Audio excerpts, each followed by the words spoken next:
Pídele a Dios que te abra tu corazón en esta noche para que no haya impedimento en recibir la palabra incorruptible, eterna, imperecedera, inmarcesible de la palabra de Dios. Estamos estudiando en Apocalipsis 1:4 los 7 espíritus de Dios, o sea, el espectro o el abanico de las 7 manifestaciones del Espíritu de Dios, porque encontramos en Apocalipsis 1, en Apocalipsis 4 y en Apocalipsis 5 los 7 espíritus de Dios, y no podríamos entrar a estudiar los demás capítulos sin entender claramente y sin tener bases teológicas de qué son los 7 espíritus de Dios. Ya hemos visto algunas de las manifestaciones, y estos 7 espíritus de Dios se encuentran en Isaías 11:2. Ahí se enumeran cada uno de ellos, y son las 7 manifestaciones del Espíritu Santo en su perfección que recibieron en la persona del Mesías, en Jesucristo, Yeshua HaMashiach. En esta noche vamos a estudiar el espíritu de inteligencia, de conocimiento, de consejo y de poder.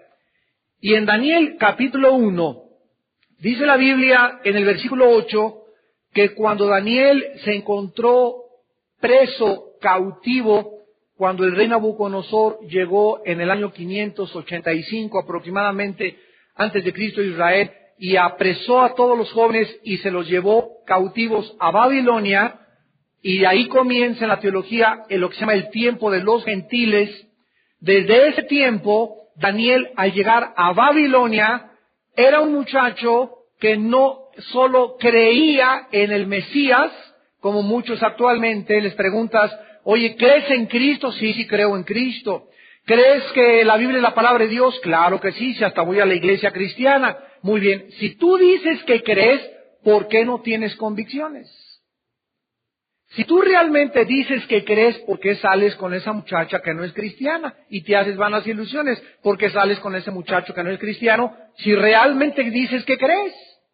Entonces nos damos cuenta que nunca somos probados hasta que viene la oportunidad de demostrar con nuestras convicciones, y donde le digo, no hago eso, reprendo eso, rechazo eso, no tomo esa tentación, no veo esta película, no comprometo mi fe. No es hasta que demostramos con hechos lo que creemos cuando verdaderamente podemos llamarnos personas con convicciones.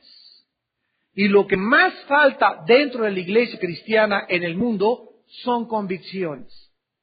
El cristiano, las iglesias se están comprometiendo demasiado con el mundo, comprometiéndonos demasiado en el ecumenismo con otras religiones, comprometiéndonos con la famosa frase, por el amor, pero nunca por el amor se sacrifica la verdad. Entonces, cuando la verdad es sacrificada, en aras de que tenemos que amar y tenemos que perdonar, y no podemos juzgar esto porque es falta de amor, en ese momento estamos retrocediendo en nuestra teología. En otros lados se está manejando de que no hablemos de doctrina para que estemos todos juntos. El día que dejemos hablar de doctrina, dejamos de poder predicar el Evangelio. Porque la doctrina es lo más importante del Evangelio de Jesucristo. Entonces tenemos que entender que en el mundo que nos rodea vamos a tener que demostrar nuestras convicciones. Cuando venga Jesucristo, muchos le van a decir, Señor, Señor, ¿a mí me estás hablando? ¿Te va a contestar Cristo? Sí, yo dije que creía en ti, que creía en la cruz, y Jesucristo les dirá, apártese de mí, ni siquiera te conozco quién eres. ¿Por qué? Porque nunca hiciste. Nunca llevaste a la acción. Cuando vino la prueba, tus convicciones fueron demasiado débiles y no abrazaste verdaderamente el camino de la fe. Daniel no fue así. Dice el versículo 8 que Daniel propuso, determinó, estableció en su corazón no contaminarse con la porción de la comida del rey, ni con el vino que el rey bebía. Él decidió, no voy jamás a pensar ni a hacerme tonto de casarme con una muchacha que no sea cristiana. No voy a tratar de hacer lo que el mundo hace. Propongo en mi corazón ser una muchacha que no voy a usar minifalda, ni el escote hasta por acá, ni los pantalones como los usan, porque quiero ser tu sierva, Señor, y quiero ser pudorosa, y quiero ser santa, y no quiero atraer a ningún muchacho sobre mi cuerpo, y propongo en mi corazón, Señor, que si mi jefe me proponen dinero o un negocio ilícito, no le voy a entrar, porque propongo en mi corazón serte fiel y ser honesto, íntegro hasta el día de mi muerte. Y este es el momento que el apóstol Pedro en el Nuevo Testamento le llama: hagan firme vuestra vocación y elección. Llega un momento en tu vida en que tú tienes que decidirte ya basta. Tienes que decidirte que tú no puedes vivir con esa mujer porque no están casados. Vivir con una mujer o con un hombre que no están casados se llama vivir en pecado. Vivir en fornicación. Y Dios condena el adulterio y condena la fornicación. Tú no puedes ser cristiano y estar viviendo en pecado. Tienes que determinar en tu corazón y consagrarte ya y hacer firme tu vocación y elección, porque haciendo estas cosas, dice la Biblia, no vas a caer. Pero cuando vivimos lejos de la sombra del Altísimo, cuando vivimos en pecado, las maldiciones nos alcanzan. Vivimos desprotegidos de Satanás, los demonios nos atacan mentalmente, nos salimos del camino, no prosperamos, nada nos puede salir bien, porque la bendición y la mano de Dios no está sobre nuestra vida. Entonces tenemos que entender eso. Tal vez esta Navidad, tal vez este año, muchos de ustedes, por primera vez en sus vidas, van a hacer este tipo de determinación. Yo el año que entra me propongo a tal, y así voy a hacer, me voy a levantar temprano, y voy a buscar a Dios, y voy a hacer ejercicio, y voy a cambiar mis hábitos alimenticios, y voy a determinar no ver a ninguna mujer que no sea mi esposa, a ningún muchacho que no sea cristiano, no me voy a hacer ilusiones, voy a entregarme al Señor. ¿Por qué? Porque determino, establezco, me propongo en mi corazón serte fiel, Señor. ¿Y sabes una cosa? Que cuando una persona hace eso, dice la Biblia, en el versículo 17 de Daniel 1, que a estos 4 muchachos, y en base a lo que acabamos de ver, por la determinación que tuvieron, por lo que establecieron, porque decidieron consagrarse, Dios les dio conocimiento, inteligencia en todas las letras y ciencias, y Daniel tuvo entendimiento en toda visión y sueños. Dice Cristo en Mateo 24 y 25 que cuando Él venga será como en los tiempos de Noé. Fíjese lo que dice Jesús. Como en los días de Noé no entendieron. La frase que Jesús usa es no entendieron. Esta falta de entendimiento se repetirá antes de que Él venga en la mente de la mayoría de los seres humanos. Por esta falta de entendimiento en los tiempos de Noé y por tu falta de entendimiento en la época que vives, vendrá el diluvio y te quedarás cuando venga el arrebatamiento de la iglesia. La pregunta es, ¿qué cosa no entendieron en tiempos de Noé y por qué no entendieron? 120 años, Noé predicó el arrepentimiento y confirmándolo, clavando los clavos y haciendo el arca, y la gente pasaba, y me imagino que hasta allá tenían un aparador turístico ahí donde pasaban. Vean, vamos a visitar al loco de Noé, como un atractivo turístico de ahí de la ciudad donde estaba en Israel fabricando su arca Noé. Vean a un loco construyendo un arca donde no hay mar, y no ha llovido jamás, y está a 300 kilómetros el mar más cercano. Era considerado un loco en sus tiempos. Ellos no quisieron entender. ¿Qué fue lo que no quisieron entender? De que no somos dioses. De que necesitamos someternos al Creador, al Dador, al Legislador, al Sustentador, al Salvador, al Redentor, al que dio su vida por mí en una cruz. Necesito yo someterme a Él y decirle, ¿qué quieres que haga? ¿Cuál es tu voluntad, Señor, para mi vida? Y ya no andar jugando al cristianito. Cuando tú haces eso delante de Dios y te consagras y entiendes, ¿qué cosa tenemos que entender? Que no podemos hacer nada sin Él, que separados de Él nunca nos va a ir bien en la vida. que duro es el camino de los transgresores, que apartarse de Dios es sinónimo de autodestrucción, que fuimos creados para Él, para estar con Él, para tener comunión con Él, para ser bendecidos por Él, cerca de Él siempre. En su presencia hay gozo y plenitud de gozo. Eso es lo que tienes que entender. ¿Qué es mentir el pecado? El pecado es una mentira. No es cierto que te va a ir bien si haces aquello. No es cierto que aunque el diablo venga y te diga y te pinte las 1001 noches, no es verdad, son oasis, son falsos. No es verdad. Créele a Dios y a sus profetas y serás próspero. Y te irá bien a ti y a toda tu descendencia.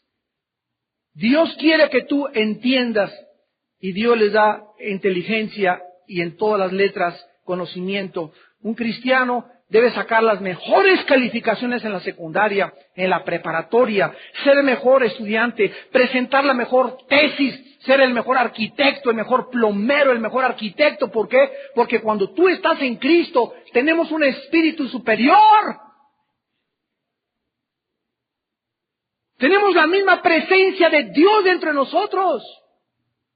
Para que tú tomes un libro de electricidad y lo entiendas así, un libro de ecuaciones y así lo entiendas, un libro de química y así lo entiendas. ¿Por qué? Porque si Dios te llamó a ese campo donde tú vas a tener autoridad en la química, Dios te va a dar autoridad en la química. No te metas a la física si tienes llamado a la química, no te metas de ingeniero si tienes llamado a la medicina, no te metas a etimólogo si tienes llamado a otro campo, porque Dios nos da autoridad en el campo donde Él nos llamó.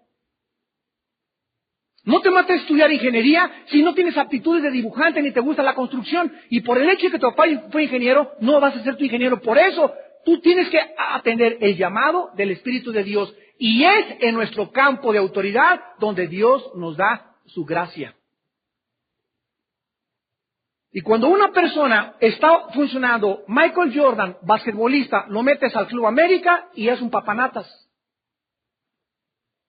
Y velo en el básquetbol, ¡pum! No, pero ni ve la canasta y las mete así, pero ni ve las canastas y las mete. ¿Por qué? Porque ahí él tiene esa capacidad y esa habilidad innata con la cual nació. Dios se la dio para ser basquetbolista. No puede ser beisbolista, ni se puede meter a las olimpiadas a nadar, ni de fútbol, porque su autoridad es el básquetbol. No te metas en otro lugar donde Dios no te ha llamado. No quieres ser bateador de todas las cosas. Porque Dios no te llamó. Hay alguien que le da la voz y cantan y lo oyes a Pavarotti y ves a Pavarotti y le sale, pero ni se esfuerza. Plácido Domingo ni se esfuerza. Y cualquiera de nosotros parece chivo atorado. ¿Por qué? Porque Dios no te dio esa voz. Y métete a estudiar canto. Y si no tienes la habilidad innata, si no es tu campo al que Dios te llamó, la vas a regar. Nos vas a enfermar a los demás. ¿Por qué? Porque no tienes ese llamado. Y cántale a Dios en el baño de tu casa, en tu tina. Pero por favor, ¿verdad? No trates de venir aquí. ¿Por qué? Porque no tienes la voz, no tienes la entonación, no tienes el llamado. Zapatero, dice el dicho mexicano, a tus zapatos. Ahora ven ustedes que dice el versículo 20, que en todo asunto de shokma, ya lo estudiamos, en todo asunto de sabiduría e inteligencia, que es el espíritu que vamos a estudiar a continuación, que el rey los consultó, los halló 10 veces mejores que todos los magos y que Walter Mercado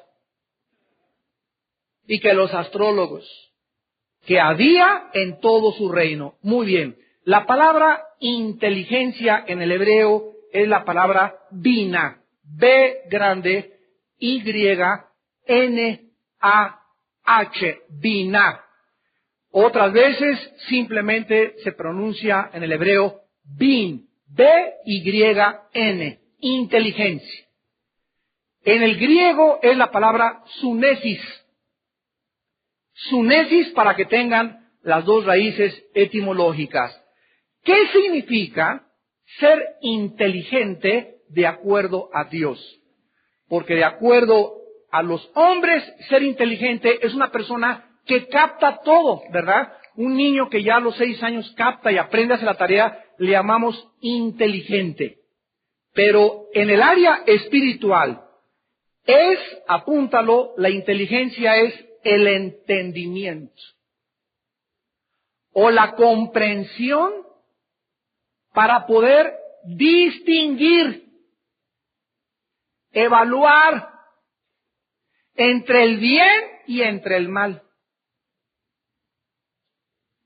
O la capacidad para escoger lo mejor en una situación determinada. Lo vamos a ir explicando con más detalles. Es el entendimiento o la comprensión de poder distinguir entre el bien y entre el mal, de poder evaluar, de poder escoger lo que más me conviene de acuerdo a Dios en alguna situación determinada. Vamos a ver en primer lugar, en el libro de Deuteronomio, en el Antiguo Testamento, Deuteronomio capítulo 4, ¿de qué forma vamos a ir ligando este espíritu de inteligencia que debemos todos los cristianos tener, pero que no todos lo tienen? ¿Y cuáles son las condiciones para tener esta capacidad y no ser engañado en la vida? ¿Quién es una persona que se va con la finta y se cae en las manos de una secta? O que cree un libro que compra en Samos, El caballo de Troya, de José Benítez, y te vas con la finta y crees que es cristiano. ¿Y por qué crees que es cristiano ese libro? Pues porque habla de Cristo, porque habla de los evangelios, y te tragas todo el anzuelo. ¿Por qué? Porque no tienes la inteligencia, la capacidad de distinguir y decir, no, esto no es bíblico. ¿Por qué no lo tienes? Porque no tienes inteligencia y te vas con la finta. Las personas que carecen del espíritu de inteligencia son fácilmente seducidas por el engaño que está a nuestro alrededor multiplicándose. Dice en Deuteronomio 4, versículo 6, le dice Dios a la nación de Israel: guárdenlos pues, está hablando de sus mandamientos, y pónganlos por obra, porque esta es vuestra sabiduría y vuestra biná, vuestra inteligencia. Cuando un cristiano comienza y determina a ser amante con su esposa, cariñoso con su esposa, a tratarla como un vaso frágil, a cuidarla, a dar un buen testimonio a sus niños en su casa, a ser honesto en su trabajo, a ser puro en la calle, a ser puro sexualmente. Cuando comienzas a poner por obra, cuando comienzas a practicar lo que ya conoces, comienzas sin que tú te des cuenta a ser inteligente espiritualmente. Y son esos cristianos los que son hacedores de la palabra, los que ponen en obra la palabra de Dios. Son esos cristianos los que dice Daniel capítulo 12, en los últimos tiempos los entendidos, los inteligentes en el hebreo, entenderán todas las cosas. Estamos ahorita viendo un mundo, yo les decía a los pastores el sábado el mensaje que les di, donde viene el ataque terrorista contra Estados Unidos comienza a tomar armas, a perseguir a Irak, a tratar de traer a la justicia a los terroristas, a convencer al mundo que Saddam Hussein tiene hasta en la cocina armas y cohetes y armas biológicas, por todo el mundo manifestaciones pacifistas, no guerra contra Irak, no sean esto, no sean aquello, somos pacifistas, abajo la guerra como la época de los hippies de los 60, se vuelve a repetir 40 años después, la misma situación pacifista. ¿Ustedes sabían que el pacifismo no es bíblico? ¿Qué bien se ve? O sea, cualquier día písanlo, no queremos guerra. Desgraciadamente, señores pacifistas, escúcheme, si están viéndonos por la televisión, desgraciadamente vivimos un mundo de pecado donde a los multihomicidas hay que echarles 300 años o pena de muerte. A los criminales y terroristas hay que perseguirlos y traerlos a la justicia. Vivimos en un mundo donde desgraciadamente no se puede peace and love sin el uso de la fuerza. Desgraciadamente se tienen que usar las armas y los soldados y los granaderos y la policía para poder traer justicia a una nación, porque a través del peace and love, y les rogamos que no hagan manifestaciones en la carretera, señores campesinos, y les pedimos que no bloqueen las calles, por favor, peace and love, háganos caso. ¿Cuál háganos caso? Toma tú, háganos caso. No te van a hacer caso si no les mandas gases lacrimógenos y si no les mandas soldados y desgraciadamente va a haber muertos. Desgraciadamente, ¿por qué? Porque ellos lo provocan. Y si no lo hacemos, caemos en un estado de anarquía. ¿Qué es anarquía? Es vivir en un estado bajo una cultura, una sociedad donde cada quien hace lo que le da la gana. Y el gobierno, bien gracias, el gobierno fue pintado y el gobierno no fue para ser pintado. El gobierno fue puesto desde Dios para poder salvaguardar nuestra seguridad y darnos garantías individuales, para que yo vaya en mi carro y no se me atraviese en la carretera, para que vaya por el periférico y nadie se me atraviese. ¿Por qué? Porque el gobierno tiene la obligación de cuidar nuestros derechos. Y cuando alguien quiere violar mis derechos y decir, protestamos por esto como campesinos, y están tratando de destruir nuestros derechos y tratando de hacer a un lado los derechos de los demás, ya no, en ese momento pierden sus derechos. Automáticamente pierdes tus derechos. Cuando la defensa de tus derechos la usas para pisotear los derechos de los demás ciudadanos y tratar de causar un caos en el tráfico, en ese momento ya no tiene por qué el gobierno hacerte caso, porque no es la manera de poder demandar tus derechos.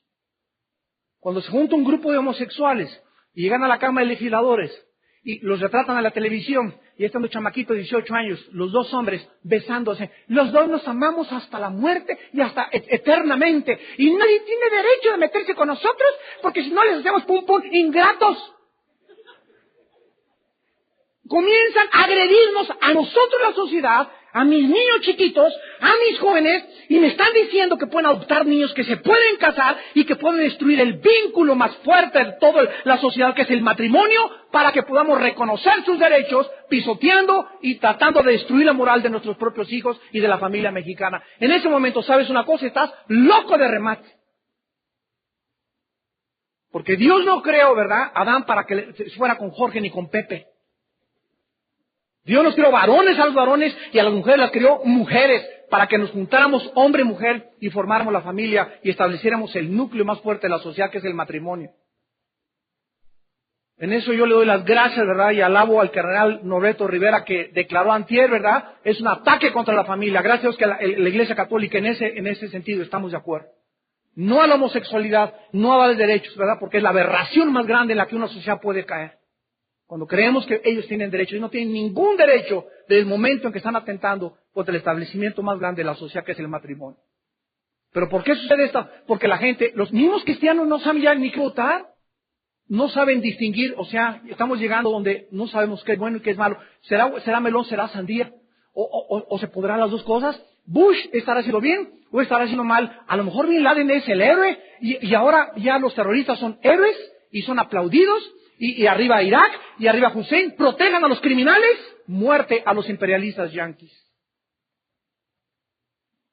Cuando llegamos a este punto y ustedes no pueden distinguir en qué tiempo nos encontramos en México de tanta anarquía, cuando comenzamos a darnos cuenta que el bien se le llama mal y al mal se le llama bien, es un síntoma de degradación cultural, donde tenemos los días y los meses contados. Si no nos levantamos con el glorioso mensaje de la palabra de Dios. La única luz que hay en la televisión, en los radios, en las naciones, en la Cámara de Legisladores, en cualquier podio, en cualquier panel, la única luz es la Biblia. Y nosotros, dijo Jesús, somos la luz. Y si nosotros no alumbramos, quiero preguntarte, ¿quién va a alumbrar? ¿Tu tía? ¿Tu abuelita? ¿Tu cuñado? ¿Tu maestro? ¿Quién va a poder decir a la gente, este es el camino, anden por acá, esta es la luz, este es el camino, esta es la verdad? ¿Por qué no se levantan los cristianos? Porque los cristianos están cayendo en la misma trampa, donde todo es relativo. Hay muchas verdades, esa es tu verdad, yo tengo mi verdad, respeta mi verdad, no te metas conmigo, si no me meto yo contigo. Espérame tantito, el momento que tú me dices que te respeto como homosexual, te estás atacando mis derechos. Y ahí sí no podemos nosotros congraciarnos ante ninguna filosofía. Y en ese momento comenzamos a dejar de ser la sal del mundo. Si tú en tu escuela no te paras, si tú en tu trabajo no te paras, si tú eres diputado, si tú eres senador, si tú eres un puesto político, si tú eres gobernante, si tú eres un juez, y si tú en el lugar de tu trabajo no estás influenciando, no estás impidiendo la corrupción, no estás previniendo el vicio, no estás tratando de destruir los falsos conceptos y los argumentos que se levantan contra la palabra de Dios, eres un cristiano que has perdido tu sabor. Y no sirves para nada más que para ser pisoteado por la gente. Eres un cristiano de aparador, nada más. La inteligencia, dice la Biblia, es activa o activada en el momento en que actuamos y obedecemos la palabra de Dios. En Job 28:28, dice la Biblia, el temor del Señor es la sabiduría, y el apartarse del mal es la inteligencia. A ver, ya vamos armando nuestro rompecabezas. Vengo aquí al estudio el martes, recibo la palabra de Dios en mi corazón, voy a un estudio mañana, el domingo en tu iglesia, se abre la Biblia, benditos seamos de que tenemos la oportunidad de escuchar después tanta porquería y que la academia y que el Big Brother y todas las mugres que hay para retrasados mentales en la televisión y en el radio. Tenemos la oportunidad de venir a un lugar donde se abre la Biblia, las verdades de Dios, inmutables, de limpiarnos de tanta basura del mundo, de tantos libros, de tanta pornografía, de tanta cochinada, y saber cuál es la voluntad de Dios. Yo ya en esta noche sé cuál es la voluntad de Dios. Voy en la noche y la comienzo a practicar. Ahora bien, mientras avanzamos en la vida cristiana, vamos a ir encontrándonos tentaciones. Cada vez que una tentación se para enfrente de ti y le sacas la vuelta y no te vas directo y caes en la tentación, mientras tú le sacas la vuelta a la tentación y sigues caminando, subes un nivel de inteligencia superior, y mientras más tentaciones enfrentes en la vida, mientras más te apartes del mal y ligas al pecado, no hoy, no ayer, ni la semana pasada, no le entro, no hago eso, no hago aquello, más creces en inteligencia. Más se agudiza tus sentidos espirituales. Más creces en discernimiento. En el Nuevo Testamento se le llama, en el griego, discernimiento de espíritus. Más susceptible y sensible te vuelves, ves a una persona, ya sabes que esa persona, comienzas a entender y a ver realmente el corazón de la gente. Y esta capacidad de ver el corazón de la gente, aunque no lo conozcas mucho, te protege de muchos males en la vida. Y Dios nos da esa capacidad, porque dice en 2 de Pedro 2:9, sabe Dios librar de pruebas a los piadosos. Y gracias a Dios que te libró de ese muchacho, gracias a Dios que te libró de esa muchacha, te libró de ese negocio, te libró de comprar esa casa, te libró de comprar ese coche, te libró de las cosas que nos hubiéramos arrepentido. ¿Por qué nos libró Dios? Porque lo estamos buscando. Sabe Dios librar de tentación a los piadosos. Y tú lo vas a comenzar a ver conforme el tiempo pasa, por qué Dios hizo lo que hizo. Ahora, en 1 Corintios 2, en el Nuevo Testamento, versículos 14 al 16, finalmente nos damos cuenta cómo opera la inteligencia en el discernimiento espiritual. 1 Corintios capítulo 2, versículo 14 en adelante.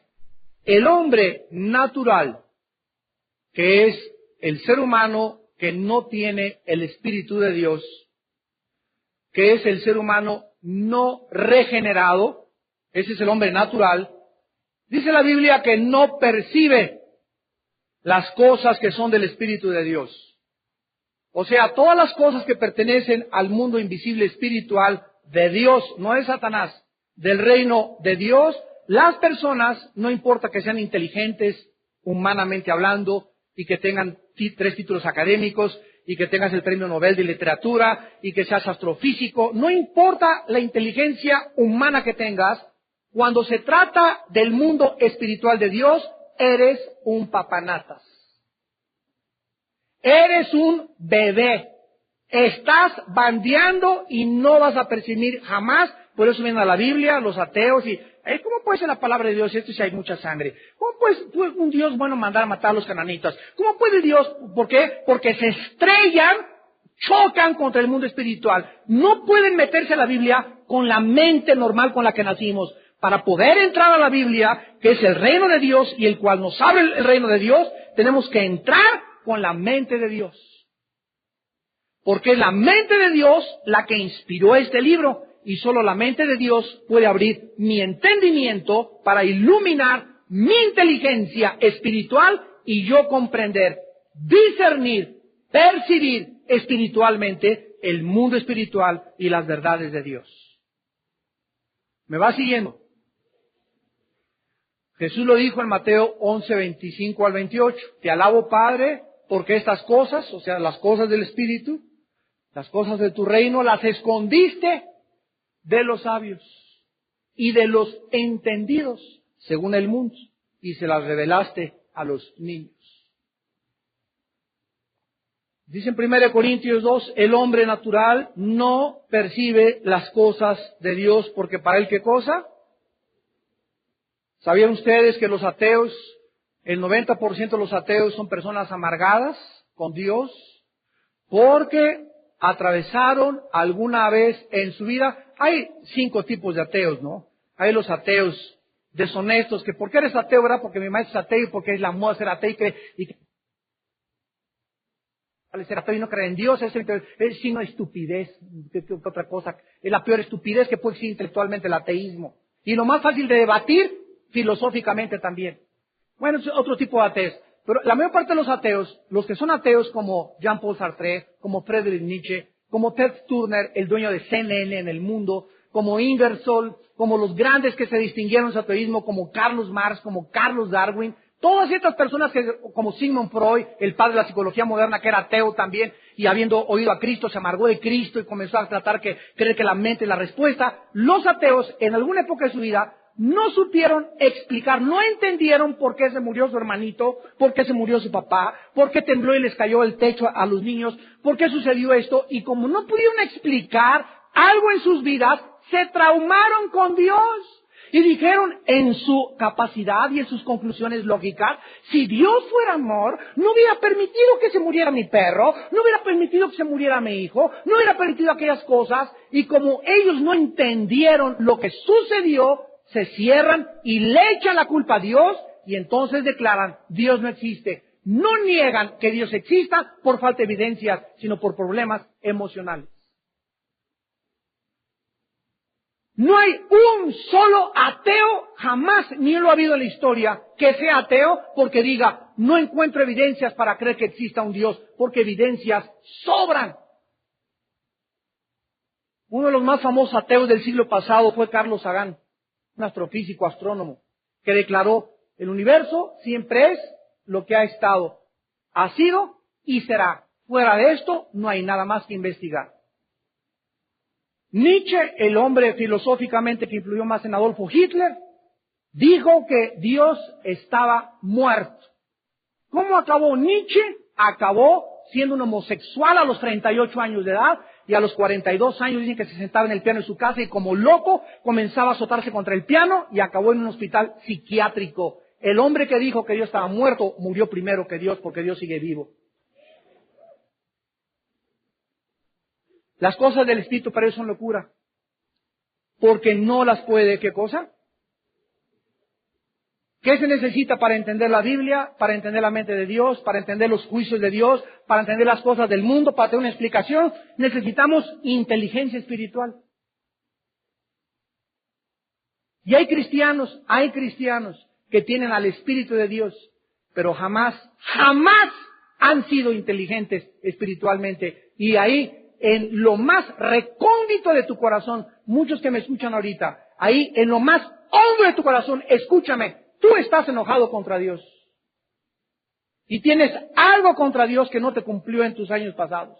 Algo que sucede en tu vida, por lo cual sigues culpando a Dios, no te has podido librar de este temor inconsciente y de esta amargura inconsciente en contra de Dios. Cristianos que necesitan pedirle perdón a Dios.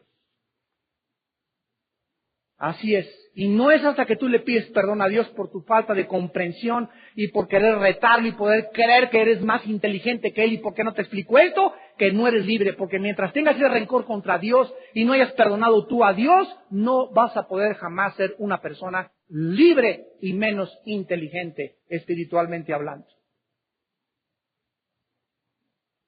Las cosas de Dios, dice la Biblia, ¿qué cosas se han de discernir? Apunta la palabra discernir, significa distinguir entre el bien y entre el mal. Entre el error y la verdad.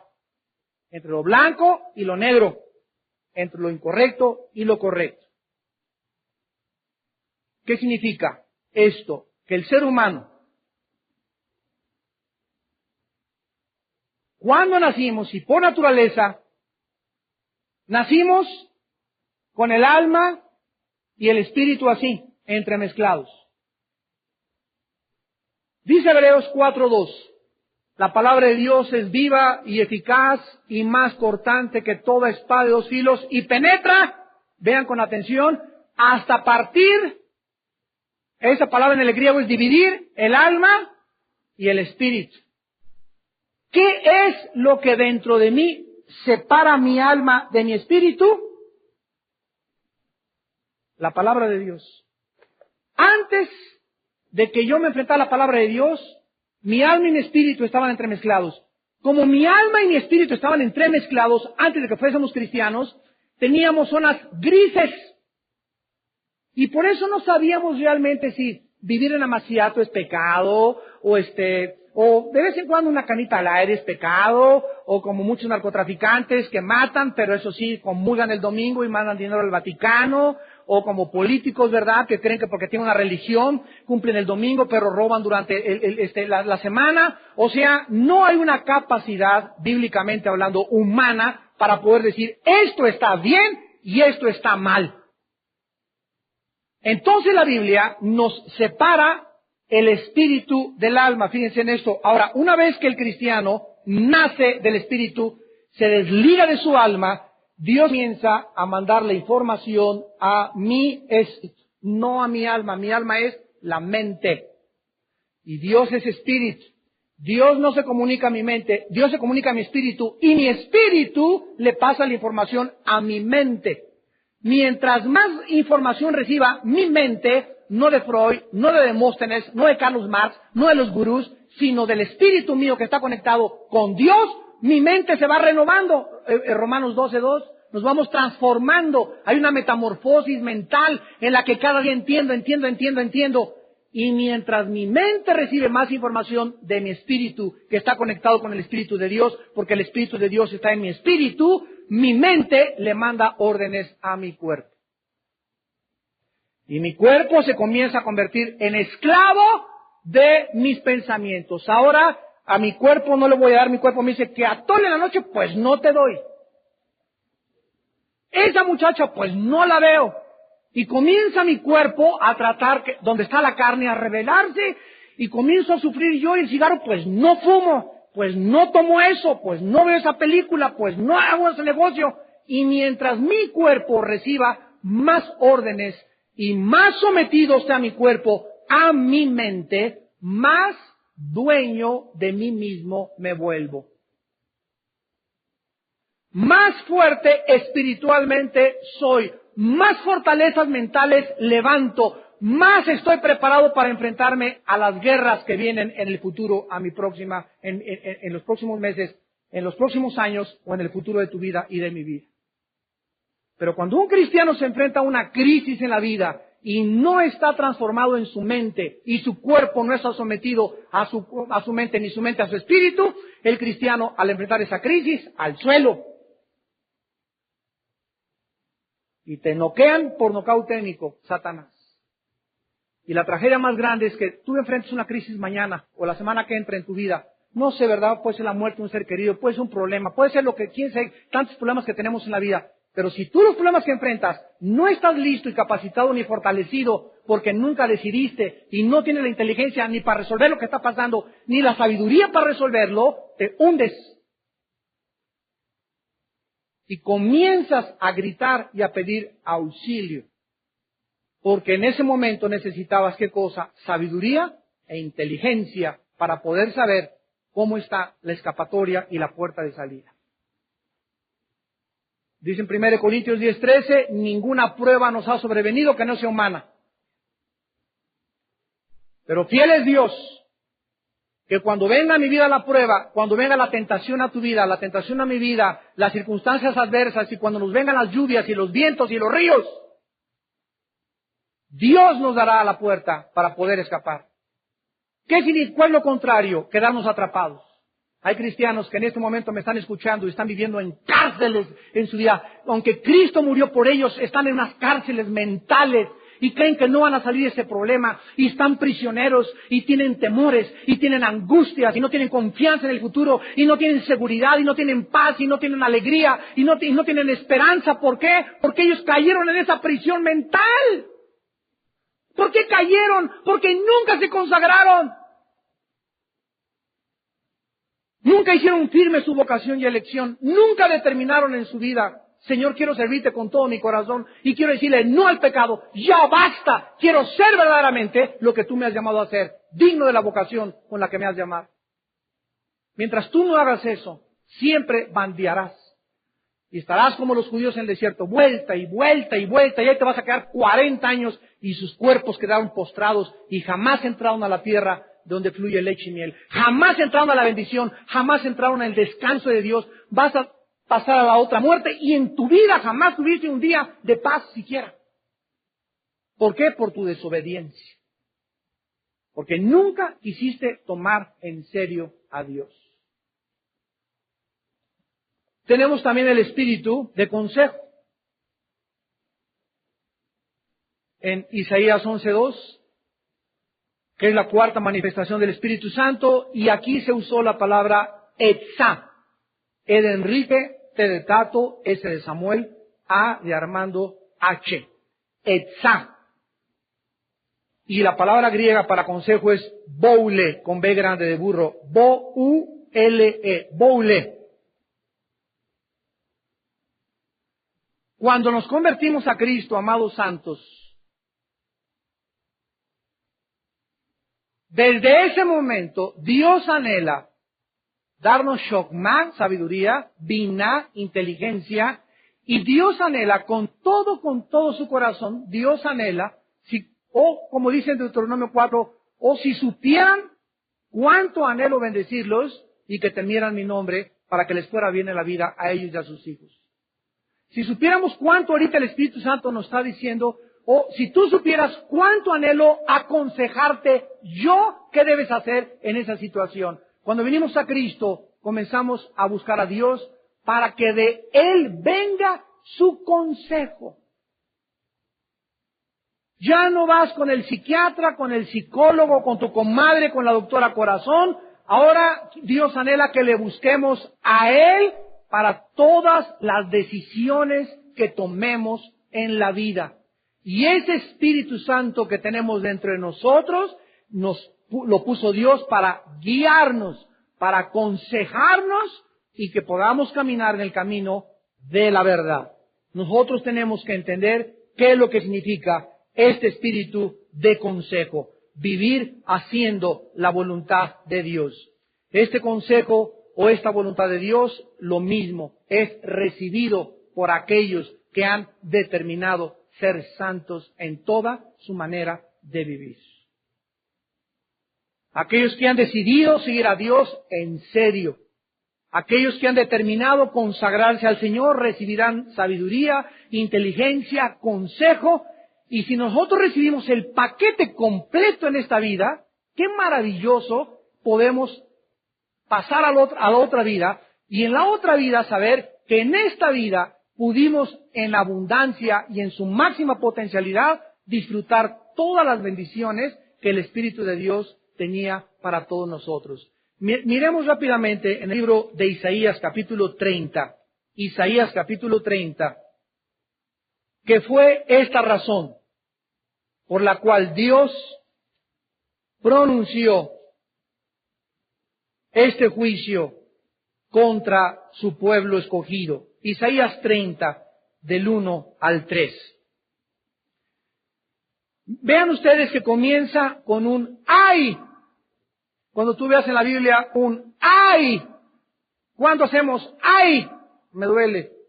Cuando hay dolor, ¿verdad? Entonces, cuando el Espíritu Santo comienza una frase con ¡ay! ¿De qué nos está hablando? del dolor que se avecina. Hay dolor de los hijos que se apartan. Ya para comenzar, cualquier cristiano que se aparta de Dios, escúchame, vas a sufrir. Vas a sufrir.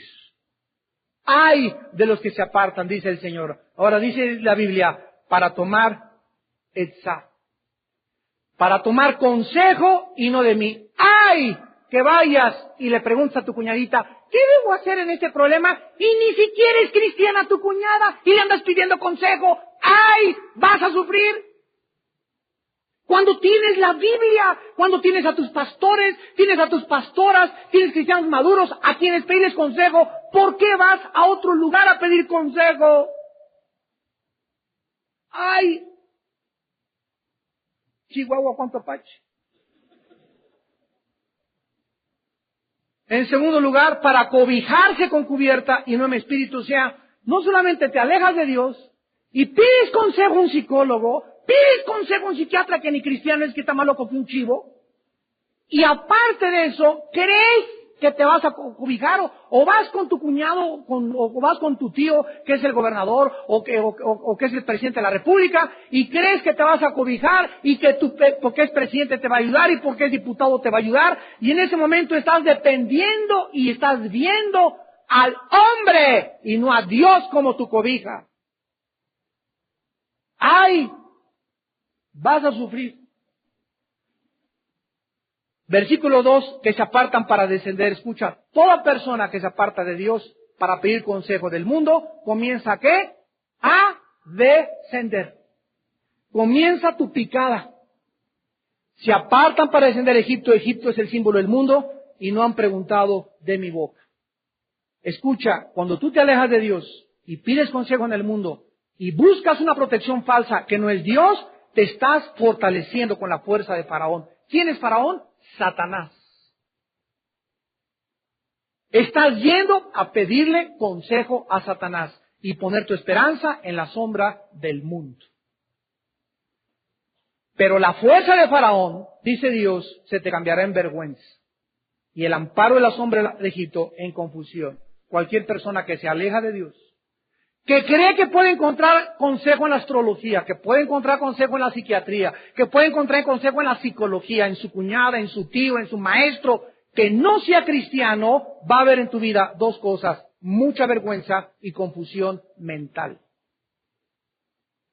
Porque Dios anhela ser nuestro consejero. Uno de los títulos con los cuales el profeta habló acerca de aquel Mesías que vendría algún día al mundo es precisamente admirable consejero. Príncipe de paz, Sar Shalom en el hebreo, Rey Dios, Emmanuel, Dios con nosotros. Y en tercer lugar tenemos el espíritu de conocimiento. ¿Qué es el conocimiento? Es la información que tú tienes acerca de el reino de Dios. Si yo tengo información de la Biblia, yo sé cuándo murió Noé, cuántos días son el diluvio, los cuentos de Daniel, conozco la reina Esther toda su vida. Si tú tienes información, conocimiento de la Biblia, y ese conocimiento de la Biblia tú no lo practicas y no lo aplicas, el conocimiento siempre ensoberbece. Envanece, 1 Corintios 8:2. El conocimiento per se envanece y ensoberbece. Necesitamos el conocimiento llevarlo a la práctica. Si tú sabes que no debes de comer carne de puerco, tienes más de 40 años y estás pasadito y no puedes comer chicharrón, porque un joven de 25 sí puede, tú tienes más de 40, 45 y tú lo haces, ¿qué cosa estás haciendo? El conocimiento que tú tienes no te sirve de nada porque no lo llevas a la práctica. Y ese conocimiento que tenemos, cuando no lo llevamos a la práctica, comienza a operar dentro de nuestra mente una desintegración mental y emocional. ¿Saben qué significa la palabra íntegro? Significa, tanto en el latín como en el griego, poner dos cosas. De ahí se llama integración, integrar. unidas en una sola fuerza. Eso es una mente íntegra. Un hombre íntegro es una persona que habla y lo que habla lo vive. Cuando tú comienzas a decir bla, bla, bla, bla, bla, bla, bla, bla, bla, bla, bla, bla, y no practicas lo que tú predicas, te desintegras mentalmente. Y la psicología le puso un título a esta aversión mental y lo bautizó con el nombre de esquizofrenia, que en el griego significa mente dividida. ¿De dónde lo sacaron? De Santiago capítulo 1. El hombre de doble ánimo, esa palabra ánimo es almático en el griego. El hombre de doble mente, ahí lo dice hace 2000 años antes de Freud, es inconstante, es una persona inestable en todo lo que hace. Y te das cuenta que eres cristiano, pero eres inestable. No puedes permanecer en un lugar, eres incapaz de amar a una sola mujer, eres incapaz de amar a un solo hombre, eres incapaz de guardar un trabajo, eres incapaz de vivir en un solo lugar, eres una persona que siempre estás bandeando. ¿De dónde viene este bandeo? De que no estás integrado. ¿Por qué no estás integrado? Porque no has decidido obedecer lo que tú sabes que Dios quiere para tu vida. Nosotros no jugamos con Dios. Lo tomamos en serio, tan en serio que dio su vida por nosotros en una cruz. Y Dios quiere que lo tomes en serio. Y que las personas que toman en serio a Dios y realmente creen lo que Él dice y lo practican, no te imaginas las bendiciones que Dios te da. En esta vida y en la otra. ¿Por qué? Porque Dios quiere que tengamos toda la plenitud totalmente de su Espíritu Santo. Oremos. Señor, te damos gracias por enseñarnos las riquezas inescrutables, los tesoros de la sabiduría y del conocimiento que se encuentran fuera de este mundo, lejos de las mentes filosóficas, lejos de los volúmenes de literatura religiosos de este mundo.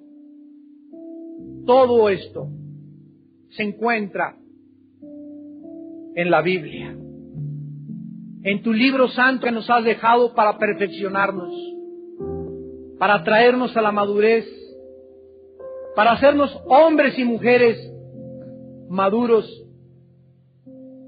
hombres aptos y capacitados, mujeres guerreras, virtuosas, que podamos servir a nuestra generación, a nuestra sociedad, y tener el poder del Espíritu para cambiar las circunstancias de nuestro propio país. Señor, necesitamos hombres y mujeres con estas capacidades espirituales de sabiduría, de inteligencia, de conocimiento espiritual, de discernimiento. Vivimos en un mundo confundido, donde la gente no sabe qué es el bien y qué es el mal ya. A lo bueno le llaman malo, a la homosexualidad le llaman un estilo de vida, al robo le llaman expropiar, al asesinato le llaman eliminar, donde los términos están cambiando y están siendo ambivalentes por la sociedad relativa en que vive el hombre. ¿Y quién sino no nosotros, Padre? ¿Quién sino nosotros vamos a cambiar las circunstancias? Vamos a influir en la sociedad.